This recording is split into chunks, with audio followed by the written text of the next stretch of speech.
चाचा चौधरी और जेब कतरा। एक दिन चाचा चौधरी के घर पर, कहिए थानेदार साहब, सवेरे सवेरे कैसे तकलीफ की। चौधरी, मैं तुम्हारे पास एक जरूरी काम से आया हूं। कुछ दिनों से मेरे इलाके में एक बड़ा होशियार जेब कतरा सक्रिय है। पहले एक कप चाय, फिर आगे का हाल सुनेंगे। और दोनों चाय पीते पीते बात करने लगते हैं। हाँ, तो मैं कह रहा था, वह चालाक जेब कतरा सैकड़ों लोगों की जेब पर हाथ साफ कर चुका है। वह इतना सिद्धहस्त है कि लोगों की जेबें इतनी सफाई से साफ करता है कि किसी को पता ही नहीं चलता। उधर से सुपरिटेंडेंट साहब ने ऑर्डर भेजे हैं कि यदि उस जेब कतरे को एक सप्ताह में ना पकड़ा गया तो वह मुझे नौकरी से निकाल देंगे। अच्छा, फिर क्या हुआ? 5 दिन तक तो मैं उसे पकड़ने के लिए चारों तरफ घूमा, पर वह हाथ ना आया। छठे दिन जब मैं उसे पकड़ने निकला तो पता है क्या हुआ? हंसोगे सुनकर, उसने मेरी भी जेब साफ कर दी थी। अब सिर्फ एक ही दिन रह गया है। मेरी नौकरी का सवाल है। चाचा जी, मेरी मदद करो। आप निश्चिंत होकर जाइए, आज शाम तक वह आपके हवाले होगा। थानेदार के जाने के बाद, भाग्यवान, मैं यह कपड़ा टांगने की रस्सी और कपड़े पकड़ने वाला एक क्लिप ले रहा हूं। एक जेब कतरे को पकड़ना है। चाचा जी, इस मामूली क्लिप और रस्सी से क्या होगा? पिस्तौल रखते तो बात थी। अरे नहीं दीपू, ये बड़े काम की चीज है। देखो, इस स्प्रिंग वाले क्लिप का मुंह खोलकर पीछे धागा लपेट दिया। इससे क्लिप का मुंह खुला रहेगा। इसके दूसरे सिरे पर नोटों की गड्डी बांध दी और गड्डी के साथ यह रस्सी। जब कोई नोटों की गड्डी को पकड़ेगा तो क्लिप पर लगा धागा खुल जाएगा और पकड़ने वाले की उंगली को खटाक से पकड़ लेगा। अब मैं इन्हें अपनी जेब में डाल लेता हूं। नोटों की गड्डी के साथ बंधी रस्सी का दूसरा सिरा मेरी कमर से बंधा है, जिसे मेरे कुर्ते ने ढक रखा है। वाह! अब हम चले बस स्टॉप पर। तुम्हारा काम ये होगा कि वहां पर पहुंचते ही जोर जोर से लाखों रुपयों की बात करना। समझ गया, जिससे जेब कतरा हमारी ओर खींचा चला है। हाँ, बस स्टॉप पर। मैसूर लॉटरी का जो 2 लाख का इनाम मिला था, वह कहाँ है? मेरी जेब में है। बैंक में जमा कराने जा रहा हूँ। कुछ देर बाद। बोलते बोलते मेरा मुंह थक गया है। कुछ देर और बोलो।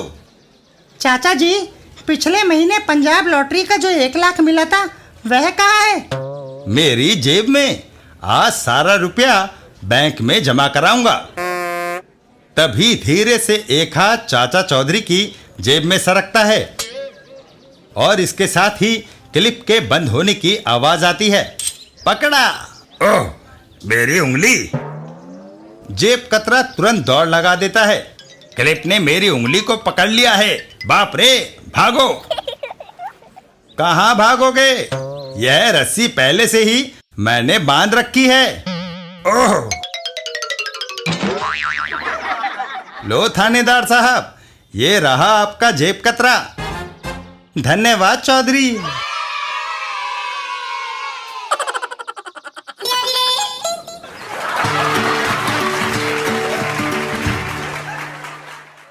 चाचा चौधरी और खोई हुई बीवी।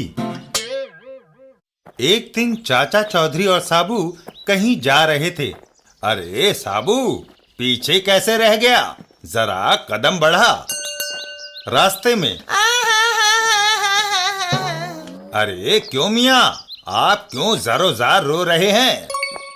बाजार की भीड़ में मेरी बीवी कहीं खो गई है। अरे तुम्हारी बीवी कोई बच्चा थोड़े ही है मियाँ। घर जाओ, वह अपने आप वहाँ पहुँच जाएगी। यही तो रोना है। मैं परदेसी हूँ। मेरी बीवी शहर के रास्ते नहीं जानती।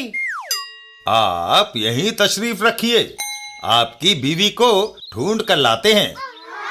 चाचा चौधरी साबू को लेकर चल देते हैं। रास्ते में?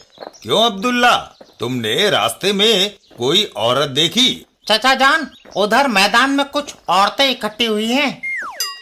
मैदान में बुर्का पहने बहुत सारी औरतें खड़ी होती हैं।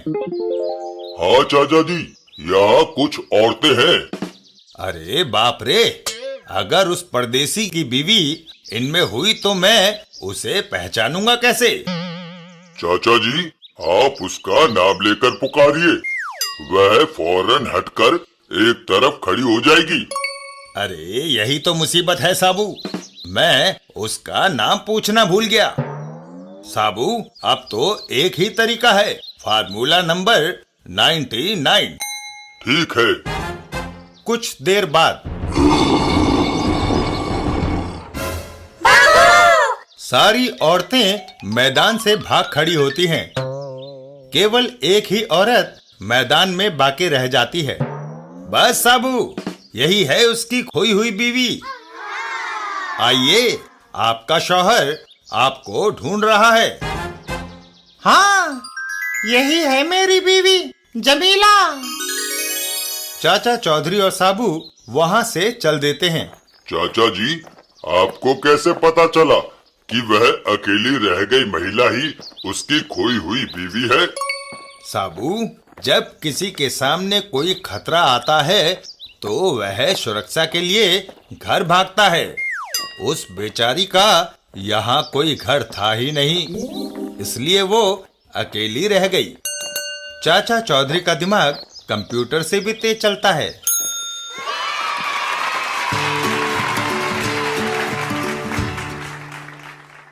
चाचा चौधरी और जवानी का नुस्खा।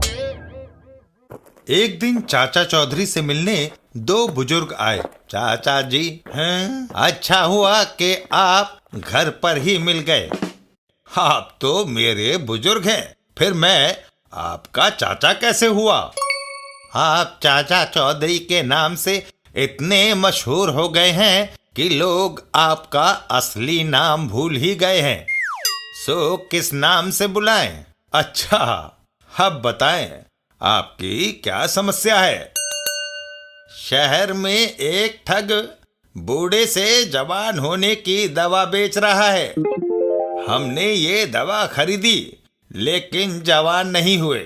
जब हम उसे दवा वापस करने गए तो उसने ये कहकर कि हमारा दवा इस्तेमाल करने का तरीका गलत था, पैसे लौटाने से इनकार कर दिया। आप बुजुर्ग होते हुए भी जाल में फंस गए। जवानी का लोभ किसकी अकल पर पर्दा नहीं डाल देता। चाचा चौधरी उन दोनों बुजुर्ग व्यक्तियों के साथ चल देते हैं। ऐसे तो वो शहर के दूसरे लोगों को भी ठगता फिर रहा होगा, उसे रोकना चाहिए। एक जगह पर, भाइयों, आ गया बुढ़ापे को भगाने वाला, जवानी को लाने वाला ये अजीबोगरीब नुस्खा। एक हत्ता दवा खाओ, जवान हो जाओ। सबूत सामने है, मजबूत दांत और मेरे काले बाल। देखिए, मेरी उम्र 85 वर्ष की है। मैंने ये दवा खाई और मेरे सारे दांत और काले बाल दोबारा आ गए। दवा का सीमित स्टॉक है, जिसे चाहिए हाथ खड़ा करें। तभी चाचा चौधरी भीड़ के बीच में से बोलते हैं, क्या सबूत है कि तुम्हारी उम्र 85 वर्ष है? ये रहा मेरा मैट्रिक का सर्टिफिकेट, इस पर मेरी जन्म तिथि लिखी है। उम्मीद है अब मूर्खता का कोई प्रश्न नहीं करोगे। अचानक वहां खड़े सारे व्यक्ति चाचा चौधरी को बोलने लगते हैं, अगर तुम्हें दवा नहीं खरीदनी तो बीच में खलल क्यों डालते हो? भाग जाओ। चाचा चौधरी, जनता मेरे खिलाफ हो गई है, ट्रिक नंबर 99 चलनी चाहिए। चाचा चौधरी और ठग, सचमुच तुमने अजीबोगरीब आविष्कार किया है, मुझसे भूल हो गई। तुम्हें इस पर नोबेल पुरस्कार मिलना चाहिए हैं? लेकिन फिलहाल तुम मेरी तरफ से ये डिब्बी कबूल फरमाओ। यह क्या है? सूंघ कर देखो। वह सूंघता है। आहा, सचमुच बड़ी अच्छी खुशबू है। तभी हाँ हाँ हाँ आशू, और उस ठग के दांत उसके मुंह से निकलकर सड़क पर गिर जाते हैं। ओह मेरे दांत।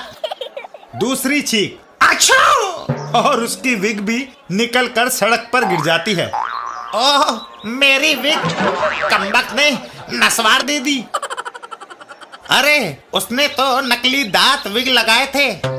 अगर दवाई खाने से जवानी लौट आती तो दुनिया में कोई बूढ़ा न रहता।